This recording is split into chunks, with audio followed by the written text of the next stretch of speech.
ഇയാളോ? മരണം മരണം മരണം ആഗ്രഹിച്ചിട്ട് നടക്കാതെ പോയ നിരാശയോ അതോ ഈ കിടപ്പ് കാണുമ്പോഴുള്ള സന്തോഷോ? എന്താ ഇപ്പൊ മനസ്സിലെ? രണ്ടായാലും ജയം തന്നെ. നീലകണ്ഠന്റെ മേൽ ജയം. കുറച്ചുകൂടെ അടുത്തേക്ക് വരാം, വേണമെങ്കിൽ ഒന്ന് കാറ് തുപ്പാം. എന്തിനാ എന്റെ നീല ഇങ്ങനെ ഓരോന്ന് പറയണേ? സത്യമല്ലേ പറഞ്ഞുള്ളൂ വാര്യരെ. നീലകണ്ഠൻ ദ്രോഹിച്ചിട്ടുള്ളവരുടെ കൂട്ടത്തിൽ മുന്നിലല്ലേ ഈ കുട്ടി. ഞാൻ പോകുന്നു വാര്യമാവ. വന്നതിൽ സന്തോഷമുണ്ട് കേട്ടോ.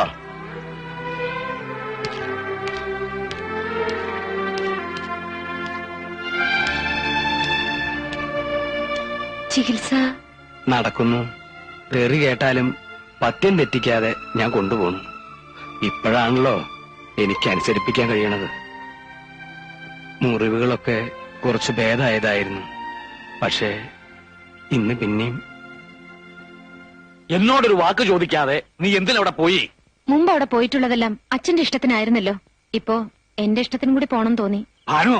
പ്രായം തികഞ്ഞൊരു പെണ്ണാണ് നീ. ആ ആഭാസൻ പ്രായം ചെന്ന രണ്ട് പെൺകുട്ടികളെയും കൊണ്ട് അച്ഛൻ ഈ പറയുന്ന ആഭാസന്റെ അവിടെ പാർക്കാൻ ചെന്നിരുന്നു. എന്നിട്ടൊന്നും സംഭവിച്ചില്ലെങ്കിൽ ഇപ്പൊ തീരെ ഭയക്കണ്ട. എഴുന്നേറ്റ് നിൽക്കാൻ പോലും ആവതില്ലാത്തൊരു മനുഷ്യനാണ് അയാൾ ഇന്ന്. തർക്കുത്തരം വേണ്ട. അച്ഛൻ എങ്ങനെ കഴിയുന്നു ഇങ്ങനെയൊക്കെ മാറാൻ? പോയി കണ്ട് വിവരങ്ങൾ അന്വേഷിക്കേണ്ടത് അച്ഛനല്ലേ? അച്ഛനല്ലേ അയാളുടെ ഔദാര്യങ്ങൾ പറ്റിയിട്ടുള്ളത്?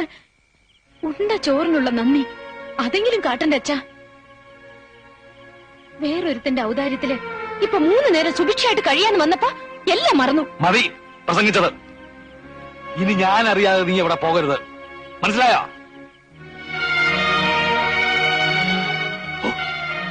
ആ അച്യുതനെങ്ങാനിത് അറിഞ്ഞാൽ പിന്നെ എങ്ങനെ ഞാൻ അവന്റെ മുഖത്ത് നോക്കും?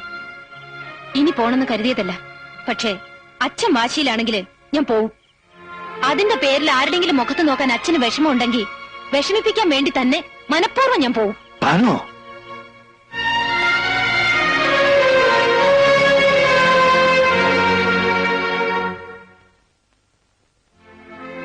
താൻ വരരുതായിരുന്നു.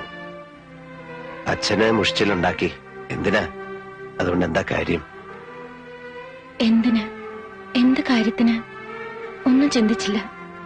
വരണമെന്ന് തോന്നി വന്നു. ഇഷ്ടായിലേക്ക് പോവാം. എനിക്ക് ആരുടെ ഇഷ്ടക്കേട് വാങ്ങണമെന്നില്ല. ഇഷ്ടക്കേടോ? ഞാനങ്ങനെ പറഞ്ഞില്ലല്ലോ. ഭാനു എന്നെ കാണാൻ വരുമ്പോ ഞാൻ ചെയ്ത തെറ്റുകൾ താൻ പൊറുത്തു എന്നല്ലേ ഞാൻ കണക്കാക്കേണ്ടത്. അതിലെനിക്ക് സന്തോഷമാണുള്ളത്. പക്ഷേ പിന്നിട്ട കാലത്ത് ചെയ്തു പോയ തെറ്റുകൾക്ക് ഞാൻ ഇന്ന് പലിശ സഹിതം ശിക്ഷ വാങ്ങിക്കുകയാണ്. അപ്പോ എന്നെ കാണാൻ വരിക, സ്നേഹമോ കാരുണ്യമോ ഒരു നോട്ടത്തിലൂടെയെങ്കിലും എനിക്ക് തരിക. അങ്ങനെ ചെയ്യുന്നവർക്ക് ഈശ്വര കോപം ഉണ്ടാവും. താൻ വെറുതെ പാവം വലിച്ച് തലേ കേട്ടണ്ട. ഞാൻ അറിഞ്ഞിരുന്നത് ഇയാളിന് ബലമുള്ളൊരു ശരീരം മാത്രമല്ല, അതിൽ ഉറപ്പുള്ളൊരു മനസ്സും ഉണ്ടെന്നായിരുന്നു. പക്ഷെ ഇപ്പൊ മനസ്സിലാവുന്നു, പാതി ചത്തുന്ന് പറയുന്ന ശരീരത്തിനുള്ളിൽ മുഴുവൻ ചത്ത ഒരു മനസ്സാണുള്ളതെന്ന്. അതിനനുവദിക്കരുത്. മനസ്സിന്റെ ധൈര്യം വീണ്ടെടുത്താൽ പിന്നെ നടക്കാൻ കാലുകൾ വേണ്ട. ക്ഷമിക്കണം, ഞാൻ ഉപദേശിക്കല്ല. അതിനും മാത്രമുള്ള ബുദ്ധിയൊന്നും എനിക്കില്ല. എനിക്ക് മനസ്സിലാവുന്നില്ല ഭാനുമതി.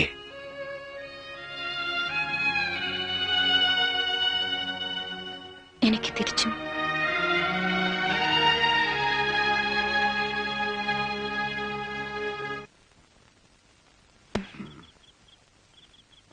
ഈ വാര്യർ എവിടെ പോയി കിടക്ക?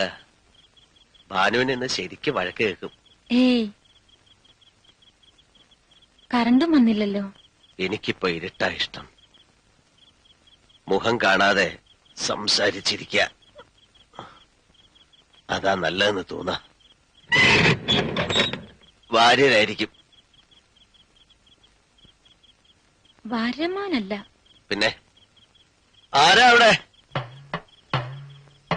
ആ വന്നല്ലേ തെമ്മാടി. ഇങ്ങോട്ട് കയറി വരിക. തന്നെ ഒന്ന് കാണട്ടെ. ഇവിടുത്തെ വിശേഷങ്ങളൊക്കെ അറിഞ്ഞില്ലേ? വയ്യ, അങ്ങോട്ട് വന്ന ആ കിടപ്പ് കാണാൻ എനിക്ക് വയ്യ. മനസ്സില് ദൈവങ്ങൾക്കൊപ്പം കൊണ്ടു നടക്കുന്ന ചിത്രമുണ്ട്. അതങ്ങനെ നിന്നോട്ടെ. കിടന്നുപോയി എന്ന് ഞാൻ വിശ്വസിക്കില്ലടോ. പെരിങ്ങോടാ, തനിക്ക് തരാൻ, തന്നോട് പറയാൻ എന്റെ ഒന്നുമില്ലടോ നീലകണ്ഠ. നാവാമുകുന്ദന് കൊടുത്തതിന്റെ ബാക്കി ഇത്തിരി നിവേദ്യമുണ്ട്. അതെന്നാ സ്വീകരിക്കുക.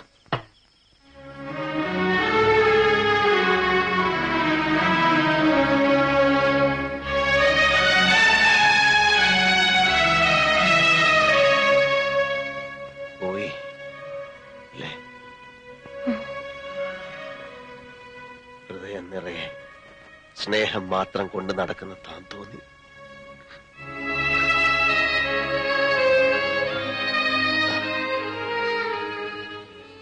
ഭാനുമതി, ഞാൻ മരണത്തെക്കുറിച്ച് ചിന്തിച്ചു തുടങ്ങിയിരിക്കുന്നു. ഒച്ചയും അനക്കവും ഇല്ലാതെ നടന്നെത്തി എന്നെ കൊണ്ടുപോകാൻ മരണമെത്തുന്നത് ഞാൻ സ്വപ്നം കാണാറുണ്ട്. അങ്ങനെ സംഭവിക്കുന്നതിന് മുമ്പ് ഒരു തെറ്റിന് പ്രായച്ചിത്തം ചെയ്യാൻ നീ എന്നെ അനുവദിക്കണം. ഭാനു, ആ ചിലങ്ക വീണ്ടും കെട്ടണം. നിനക്ക് ഓർമ്മയുണ്ടല്ലോ, മുമ്പ് ഞാനത് ആവശ്യപ്പെട്ടപ്പോ നീ പറഞ്ഞത് എന്റെ മരണശേഷം മാത്രം അതിനെക്കുറിച്ച് ആലോചിക്കാമെന്നാണ്. ഇപ്പോ മരിച്ചതിന് തുല്യമല്ലേ? പഴയ നീലകണ്ഠൻ മരിച്ചു. ഈ ശരീരം ഒരു പാഴ് വസ്തുവാണ്. ജീവിച്ചിരിക്കുന്നതിന് തെളിവായി ഒരു സ്മാരകം മാത്രം. മറുത്തു പറയരുത്. എന്നോട് കാണിക്കുന്ന ഒരു ദയ, ഒരു പാവത്തിൽ നിന്നെങ്കിലും മുക്തി കിട്ടാൻ ഞാൻ നിന്നോട് അപേക്ഷിക്കുകയാണ്.